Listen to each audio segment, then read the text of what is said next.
একটি প্রশ্ন একটু নিতেই হবে। একজন প্রশ্ন করেছেন বাংলাদেশ থেকে। তিনি ৬ই মে ২০২৫-এ তিনি তার মা এবং বড় ভাইয়ের সাথে ইন্টারভিউ দিয়েছিলেন।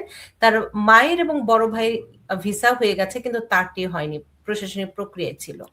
এখন তার প্রশ্ন হচ্ছে তিনি এর মধ্যে ছবি জমা দিয়েছেন। আবার কবে নাগাদ ভিসা দেয়া শুরু হবে এবং যদি শুরু হয় কতদিন লাগতে পারে তার? ধন্যবাদ। একই প্রশ্ন তো আমরা প্রথমেই দিয়েছি। আমরা কেউ জানি না, ডোনাল্ড ট্রাম্প নিজেও জানে না কবে এটা সে ওপেন করবে। মার্কো রুবিও, সে হচ্ছে secretary of state, say decide করবে ডোনাল্ড ট্রাম্পের সাথে পরামর্শ করে কবে তারা এই সুরাহা করতে পারে। তো আপনার বর্তমানে উচিত হবে যে তথ্য আপনার কাছে চায়, যে ডকুমেন্ট আপনার কাছে চাওয়া হচ্ছে সবগুলো আপনি দিবেন।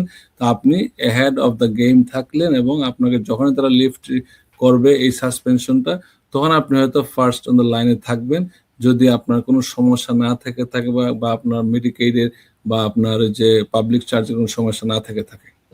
মইন ভাই, আরেকটি প্রশ্ন হচ্ছে একদম কমন আমার এখানে, এই গত ১ সপ্তাহ ধরে অনেক এসেছে। বয়স্ক বাবা-মাদের আনার ক্ষেত্রে কি এখন একটু সীমাবদ্ধতা চলে আসলো কিনা? ধন্যবাদ নূপুর। এই ক্ষেত্রে কোনো সীমাবদ্ধতা বলে দেওয়া, স্পেসিফিক কোনো সীমাবদ্ধতা বলে দেওয়া হয় নাই। তবে পাবলিক চার্জ ব্যাপারটা সবার ক্ষেত্রেই প্রযোজ্য।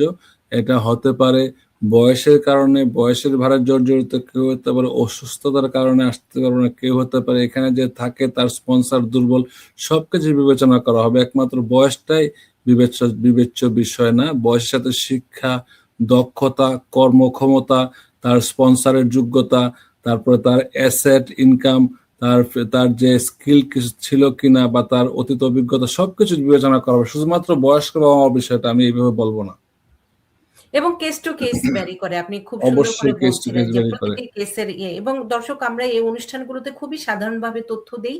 আপনার যদি একদম স্পেসিফিক উত্তর প্রয়োজন হয় তখন অবশ্যই একজন যিনি লাইসেন্সধারী অভিজ্ঞ তার কাছ থেকে গিয়ে সুস্পষ্টভাবে উত্তরটি নিবেন। আরেকজন প্রশ্ন করেছেন ২ বছরেরও বেশি সময় হয়ে গেছে, ইন্টারভিউ দিয়েছেন, ভিসা দেয়নি কিন্তু তার পাসপোর্ট রেখে দিয়েছে।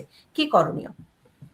যদি তারটা সেম ভাবে অ্যাডমিনিস্ট্রেটিভ প্রসেসিং এ আছে, সে কন্টিনিউ এভরি 2 মান্থস ইমেইল করতে পারে, যোগাযোগ করতে পারে। ভিসা কারোটা এখন হচ্ছে না, আপনারটাও হবে না, কিন্তু আপনি হাল ছাড়বেন না। আপনি কন্টিনিউ, যদি ইমেইল, আপনার অ্যাটর্নি থাকলে অ্যাটর্নিকে বলবেন ইমেইল করতে, যোগাযোগ করতে, অথবা আপনি নিজেই যোগাযোগ করতে পারেন।